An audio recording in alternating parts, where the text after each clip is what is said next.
to Henry. And he'll be taken down, but not before he works it past the 50.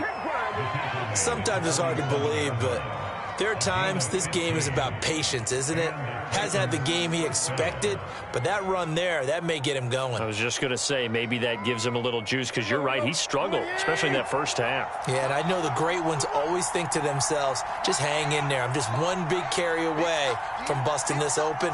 That's a good start for him.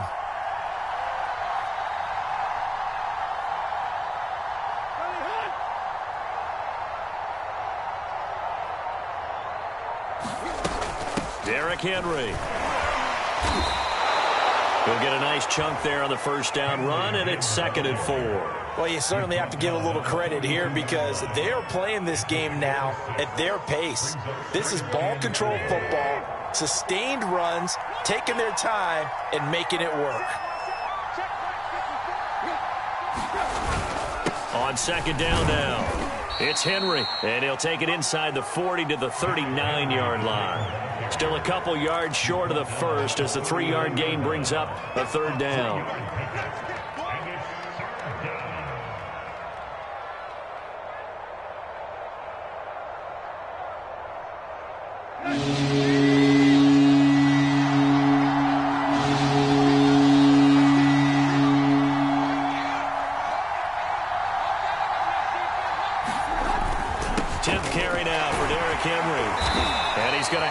First down yardage to the 35.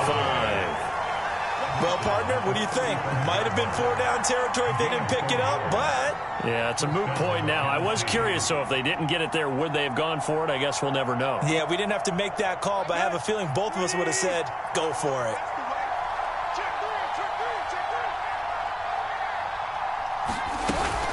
On first down, Henry. 49 yards rushing for him now in the ball game. Looks to me like maybe there's a little attrition setting in with this drive, because when you see that type of a run, I get the feeling the defense getting a little bit tired. And that's the last thing they need, especially when they look up at the scoreboard.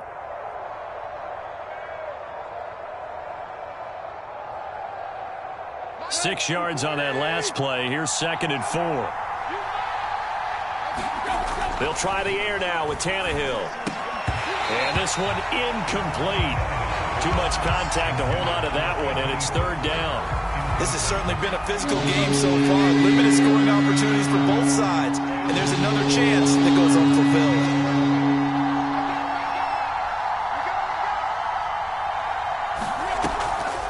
They'll try to run for the first with Henry.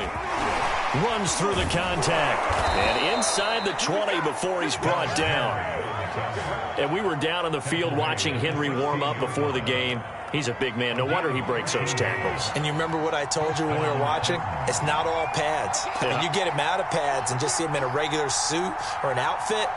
He is a huge human being and a lot faster than what people know. When he gets rolling, he's a lot to bring down. And he's going to be brought down just shy of the 5 at the 6.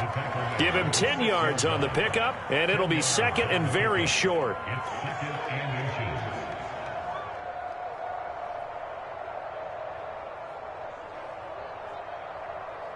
Let's go. We're 30. It's just me and you. It's just me and you. Oh,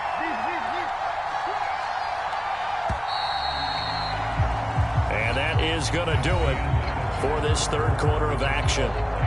We'll return with more after this. You're watching the NFL on EA Sports.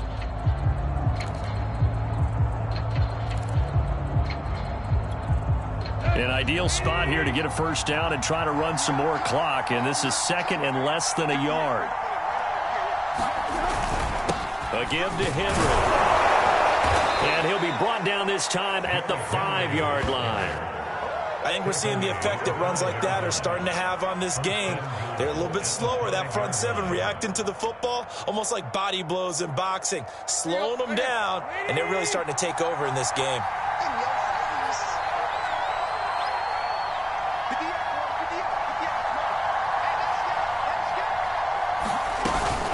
They'll try and run for it with Henry. And not a whole lot there. He does get a couple, taking it from the 5 down to the 3. Be interesting to see now what they do offensively down near the goal line after not much there that time. As the offensive play caller, that may change your sequence now. Instead of coming right back with a running play, you may have to go to the air.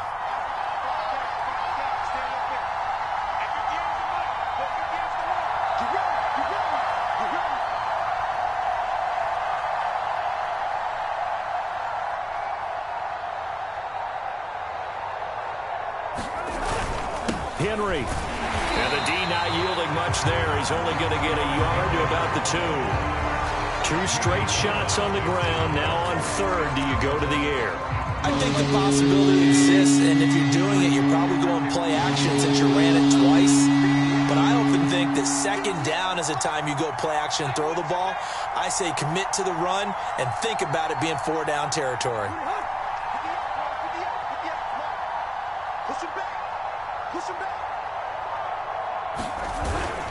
Trying to punch it in with Henry. Yeah, this is going to depend on his spot, but I believe he might be a few inches short. It'll be called a gain of 2, and that'll leave him with some options here on 4th and inches.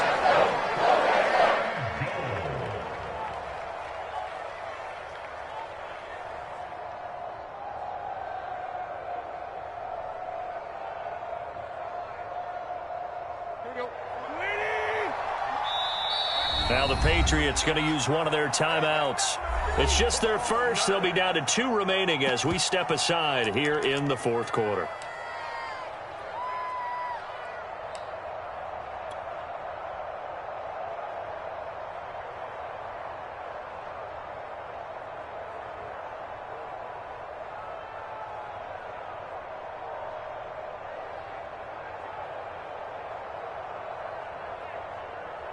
So on 4th down, out trots the kicker in a big spot here. This to perhaps salt this one away. Bullock's kick is good. And that'll boost their lead to 9. It's 17-8. So that one, CD, going to make the road back a lot more difficult. Oh, there's no doubt about that. You know they were praying on the other sideline for a miss because now, as you pointed out, a very difficult road. Down 2 scores. You don't just need a touchdown. You need a chain of events to go your way. You've got to score, somehow get the ball back, and score again. The odds of that happening, not great in your favor.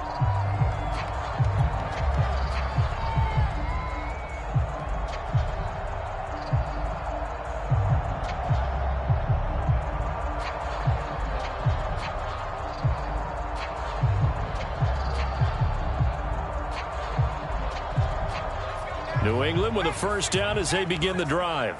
And the complexion of this one has changed a fair amount. That last field goal made it a 2-score game, so they need to get points out of this drive relatively quickly. Rolling to his right. And that is caught on the right sideline, but out of bounds, says the line judge. The throw took him a little too far. It's 2nd down. We've seen that the deep ball's been a part of their game plan all afternoon, but they've had trouble hooking up on it, unable to successfully find the end zone over the top. So the incompletion, and now it's 2nd and 10, again from the 25-yard line. Off play action. Jones rolling to his left. He's got it complete to Aguilar. And they're going to have this across midfield and inside the 45. A big play there for the Patriots. One of the things that led this organization to commit to him as a starting quarterback as a rookie, his ability to keep his eyes downfield and make plays out of the pocket. Able to see the receiver while on the move and complete a really accurate throw. So the Patriots with a football as we get you reset. And let's see what they've come up with offensively after having time to talk it over. They go play action here on 1st down. Sliding out of the pocket. This one to Bourne, and he's got it. And they move this all the way down to the 9. A big play there for the Patriots. There's the arm strength that we saw in college and during the scouting process. And really, it's not just the arm strength there, but the placement as well. To me, that was an excellent combination of arm talent and accuracy. The chain gang hustling to catch up. Here's 1st and goal from just inside the 10. On the give, this is Harris. And from the 9, they get this to the 5-yard line. And the ball smack dab on the 5-yard line. Here's 2nd and goal. They'll run again with Harris. And he's going to press this one forward as they stop it right around the 1. They've been denied touchdowns in the red zone twice all. And he takes this one into the end zone. And all of a sudden, here in the final minute, things get a little bit tighter. So it was the passing game that got him down here, but closer to the goal line, it's the running game that gets him home. Certainly appears that they lulled the defense into thinking that the passing game was going to be it the entire drive. Nice change up there going to the running game to get him over the goal line. To throw is Jones. To the goal line, but it's incomplete. I don't know about you, but I can't wait for a few years of 2-point tries and see what the data tells us, because a lot of teams want to throw the ball in this situation, this time unsuccessfully. I just wonder if maybe running the ball might be the way to go. With it moved up from the 3 to the 2, you would think maybe a few more attempts at running. I think stats over time may bear out that running the ball will at least be the equal of throwing it in that situation. Well, 4th quarter, they felt like they needed the football back. Unfortunately, they couldn't get it. And I know we brought analytics into the game, and someone has said here that the data says that when a team's expecting an onside kick, 80% of the time, the team expecting it, they do actually recover the ball, which is what we saw here. I just wonder if that number is much more of a anecdotal type of a number. Kind of like when the coaches tell us, well, when you score on special teams, 93% of the time you win the game. I'm still waiting to see that number is empirical.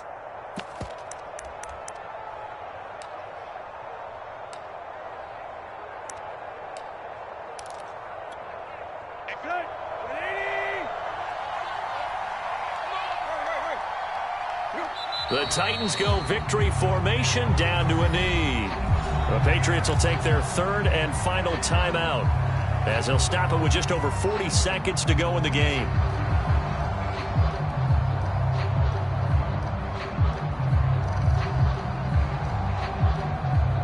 The first down line at the 34 here on 3rd down.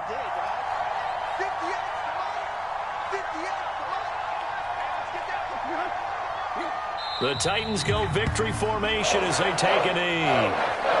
Yeah, it's fun to kneel down in front of your home crowd, but when you go on the road, that band of brothers attitude, right, just us against the world, and get it done, how happy are they? I remember a coach at a previous stop telling me, you get a win on the road, doesn't matter the opponent, get out of there like you stole something. And they did in this one.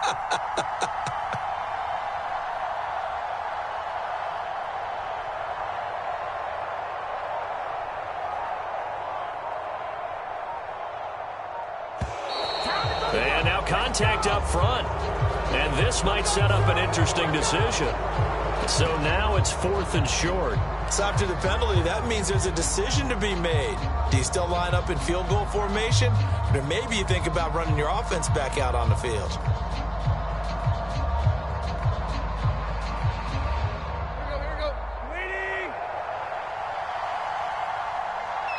And now we'll get a timeout here. They're able to stop it with 1 second to go in this game.